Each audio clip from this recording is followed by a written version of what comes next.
어제 저는 교섭단체 대표 연설에서 국가 균형 발전을 위한 행정수도 완성을 제안했습니다.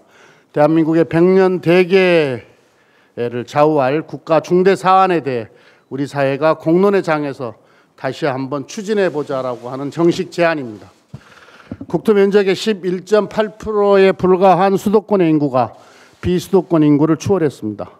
이로 인해 수도권 과밀화와 집값 상승 등 심각한 사회적 비용과 부작용이 속출하고 있습니다.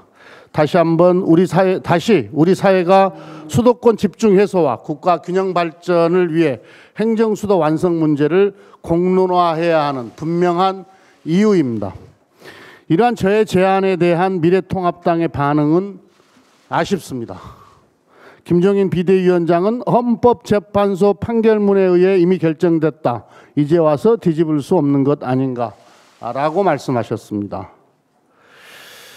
미래통합당이 이 수도권 과밀 해소와 국가 균형 발전에 대한 어떤 계획과 전략이 있는지를 이야기를 좀 해줘야 합니다.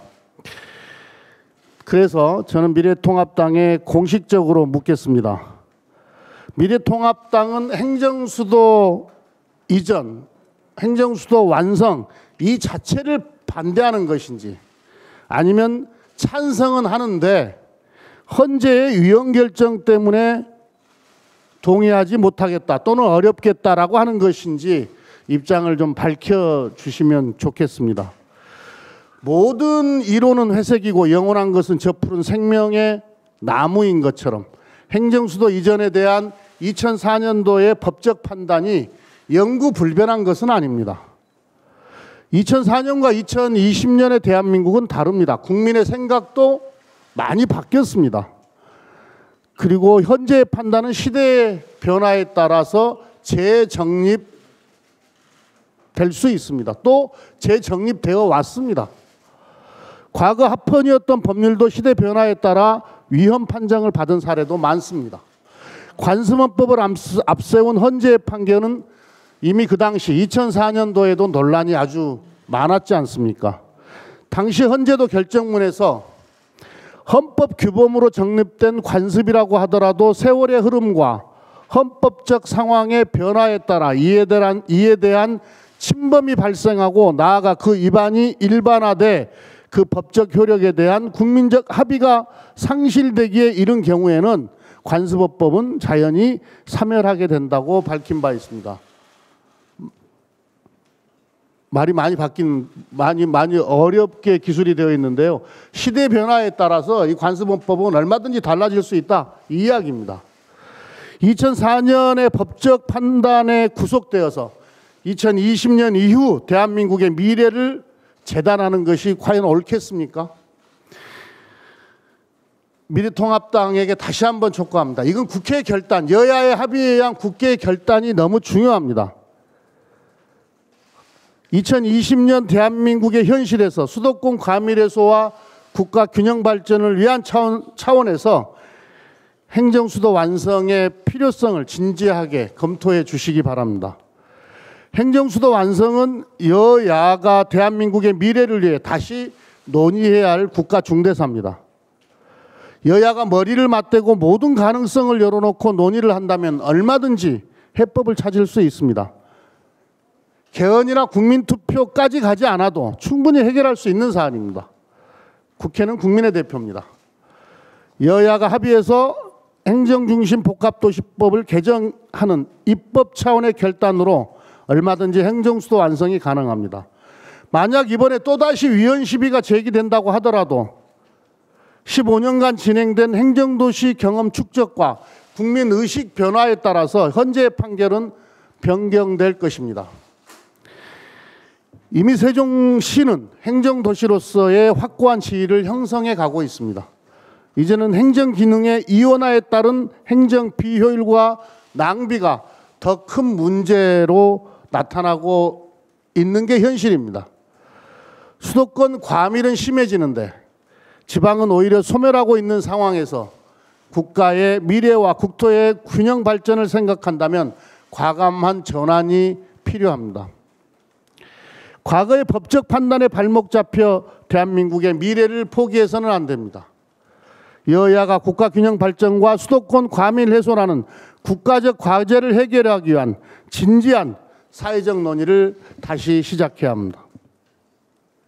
저는 오늘 행정수도 완성에 대한 사회적 논의를 본격적으로 추진하기 위해 국회에 행정수도 완성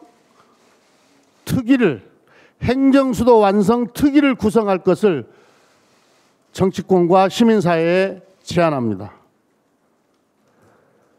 다시 한번 말씀드리겠습니다. 저는 오늘 행정수도 완성에 대한 사회적 논의를 본격적으로 추진하기 위해 국회에 행정수도 완성 특위를 구성할 것을 정치권과 시민사회에 정식으로 제안합니다.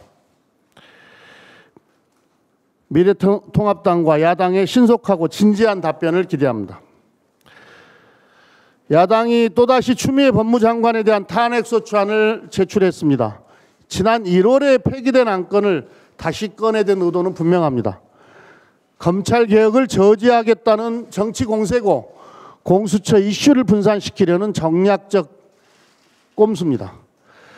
생산적 정책 경쟁이 아닌 오로지 정쟁을 위한 습관적 탄핵 남발입니다. 법에 따른 지휘권을 정당하게 행사한 법무부 장관에 대한 탄핵소추는 부당합니다. 검언 유착 사건의 핵심은 검찰총장의 최측근이 연루된 의혹이라는 점입니다. 검찰총장은 자신의 측근을 보호하기 위해 수사팀에 부당한 간섭을 했고 추미애 장관은 이를 바로잡고자 한 것입니다. 추미애 장관의 수사 지휘는 공정한 수사를 보장하기 위한 정당한 권한 행사입니다. 한명수 전 총리 사건과 관련한 진정도 마찬가지입니다. 명백한 감찰 사안을 인권감독관실로 이첩한 대검의 조치야말로 납득하기가 어렵습니다. 추미애 장관은 검찰총장과 대검 감찰부의 사건 배당을 둘러싼 논란을 해소하기 위해 수사지휘권을 행사한 것입니다. 이처럼 추미애 장관의 수사지휘권 발동은 검찰권 행사의 불공정을 바로잡는 데 쓰였습니다. 미래통합당은 국회를 또다시 정쟁의 장으로 만드는 행태를 중단해 주시기 바랍니다. 산적한 민생 현안을 처리해야 할 7월 국회의 소중한 시간을 정쟁에 허비할 수는 없습니다. 민생 법안을 하나라도 더 처리하는 데 집중해야 합니다. 미래통합당이 발목 잡기 정쟁을 멈추고 국민의 삶을 지키는 일에 함께해 주기를 촉구합니다. 이상. 어제 김창룡 경찰청장 후보자와 한상혁 방송통신위원장의 청문회를 마치고 청문 보고서가 채택됐습니다. 인사청문회는 우리 국회가 국민의 눈과 귀가 되어 후보자의 역량과 자질을 검증하고 정책적 비전과 철학을 확인하는 자리입니다.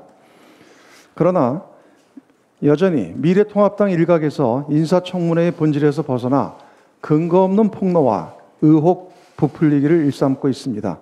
특히 박지원 국정원장 후보자를 향해 적과 내통하는 사람이라는 매우 부적절하고 어처구니 없는 막말을 퍼붓고 있어 대단히 안타깝고 유감스럽다는 말씀을 드립니다. 여야 간의 입장이 다르다 해도 정치적 금도라는 것이 있습니다. 야당 대표와 대통령 비서실장, 사선 국회의원을 역임하고 평생을 남북관계 정상화에 앞장섰던 후보자에게 어떻게 간첩 딱지를 붙일 수 있습니까? 철이 지나도 한참 지난 빨간색 덧칠에 대한 유혹, 이제 버려야 합니다. 정치적 금도는 물론 인간에 대한 기본적인 예의도 저버린 미래통합당의 막말, 즉각 철회되어야 합니다. 또한 후보자와 국민 앞에 사죄해야 합니다.